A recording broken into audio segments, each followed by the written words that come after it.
Di saat ini, tanpa kita sadari, kita sudah masuk ke dalam revolusi industri keempat.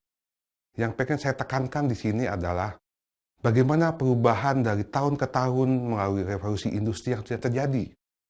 Kita dapat lihat perubahan di revolusi industri satu menuju ke revolusi industri kedua membutuhkan waktu hampir 100 tahun. Begitu pula revolusi industri kedua dan juga ketiga. Namun kita bisa melihat perubahan revolusi industri ketiga dan keempat hanya membutuhkan waktu puluhan tahun. Sehingga membutuhkan fase yang begitu cepat dan semakin lama akan semakin singkat perubahannya. Dan kita bisa melihat di sini di perubahan di revolusi industri keempat, perkembangan digital sudah menjadi luar biasa. Di mana di revolusi industri ketiga adalah mulai masuknya adalah digital, dengan adanya inovasi teknologi informasi. Namun di revolusi industri keempat kita mulai fokus kepada penggunaan teknologi wireless dan juga big data secara masif. Itu adalah perubahan revolusi industri dari tahapan ke tahapan satu, kemudian ke tahapan keempat. Bagaimana dengan ekonomi digital di Indonesia? Berdasarkan visi pemerintah dari Presiden Jokowi saat ini, yang ingin menempatkan Indonesia sebagai negara digital ekonomi terbesar di Asia Tenggara pada tahun 2020. Dengan memfokuskan diri pada pengembangan ekonomi digital Indonesia berbasis penguatan pelaku usaha lokal, terutama untuk UMKM dan juga startup.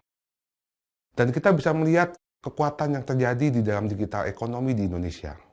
Berdasarkan data dari Kominfo pada tahun 2016 mengatakan bahwa penetrasi seluler, terutama penetrasi mobile phone di Indonesia meningkat 126%. Dan juga pengguna internet 51,8% berkembang hingga saat ini. Bahkan Indonesia akan mendapatkan bonus demografi, yaitu dengan adanya penduduk muda Indonesia dengan umur sekitar 10-29 tahun. Dan juga pertumbuhan UMKM yang ada di Indonesia. Itu adalah kekuatan kita secara ekonomi, baik digital maupun non-digital saat ini. Bagaimana strategi pengembangan ekonomi digital di Indonesia? Ada 4 pengembangan yang difokuskan oleh pemerintah Indonesia. Yang pertama adalah pembangunan seluruh sektor ekonomi, bukan hanya digital. Yang kedua, digital sebagai platform, yaitu memungkinkan penciptaan nilai tambah, yang harus dipahami dan dikembangkan secara menyeluruh, kemudian ekosistemnya termasuk infrastrukturnya. Poin ketiga adalah kebijakan regulasi. Di sini diperlukan untuk memanfaatkan digital secara maksimal. Strategi keempat adalah gerakan inklusif, yaitu yang melibatkan semua pihak dan juga seluruh lapisan masyarakat yang ada di Indonesia. Bagaimana dampak dunia digital dan revolusi industri keempat, terutama di era industrialisasi digital? Ada 2 hal yang pengen saya fokuskan di sini, yaitu ancaman dan juga peluang. Ancamannya adalah, secara global era digitalisasi akan menghilangkan sekitar 1-1,5 miliar pekerjaan sepanjang tahun 2015 hingga 2025. Kenapa hal ini bisa terjadi? Karena akan digantikan posisi manusia dengan mesin otomatis. Kemudian di masa yang akan datang, 65% murid sekolah dasar di dunia akan bekerja pada pekerjaan yang belum pernah ada hari ini. Itu sebuah ancaman. Namun di satu sisi akan tercipta sebuah peluang yang hebat ke depannya.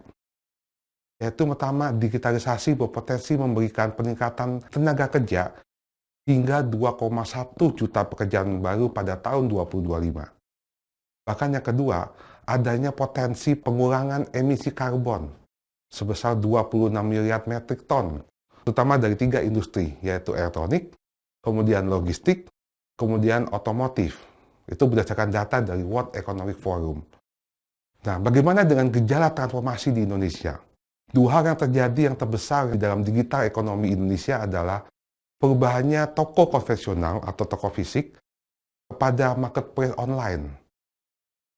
Kemudian perubahan yaitu transportasi, ojek dan taksi konvensional sudah mulai berubah, yaitu dengan masuknya taksi online. Ada Gojek, ada Grab, ada Uber, dan sebagainya. Kita mau fokus ke berikutnya, yaitu peluang. Apa sih peluang yang didapatkan di Indonesia saat ini? Pertumbuhan e-commerce yang ada di Indonesia, bahkan pertumbuhannya luar biasa. Diprediksi Indonesia akan menjadi sebuah negara dengan e-commerce terbesar pada tahun 2025, mulai dari ASEAN dan juga global. E-commerce sudah merambah semua bidang yang ada di Indonesia. Kemudian yang selanjutnya adalah semakin sempitnya responsive time otoritas. Karena semakin cepatnya perubahan teknologi mengakibatkan semakin sempitnya respons pada time otoritas. Di sini kita melihat perubahan bagaimana Facebook menguasai dunia hanya dalam waktu sekitar 2-3 tahun, kemudian iPod juga internet, dibandingkan dengan konvensional pada zaman dulu. Perubahannya sudah luar biasa. Nah, bagaimana tantangan ekonomi digital ke depan? Meskipun tren digital ekonomi terus berkembang dan memberikan manfaat yang begitu besar, baik bagi pertumbuhan ekonomi dan masyarakatnya, namun menyisakan berbagai macam tantangan yang ada di Indonesia.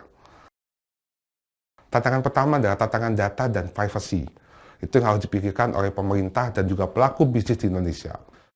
Kedua, akses internet dan governance. Itu juga hingga saat ini fokus kita masih ada di kota besar. Bagaimana akses internet bisa sampai ke pelosok daerah. Yang ketiga adalah harmonisasi antar otoritas, merupakan ego-ego sektoral, sehingga mencipta sebuah kolaborasi yang luar biasa. Yang keempat, yaitu adanya gap skill, terutama kompetensi dan juga infrastruktur. Ini harus kita perhatikan supaya gap yang besar itu akan semakin kecil. Kemudian policy making di era digital, itu harus dikembangkan oleh pemerintah. Karena saat ini yang sudah ada hanya untuk e-commerce. Bagaimana dengan teknologi yang lain? Bagaimana polisi untuk peraturan yang lain sebagainya, itu perlu dipikirkan. Dan terakhir adalah cyber security. Bagaimana pengamanan kepada konsumen online di Indonesia harus mulai dipikirkan oleh negara kita. Bagaimana pengamanan kepada pelaku online di Indonesia, pelaku digital. Itu adalah tantangan yang harus kita hadapi.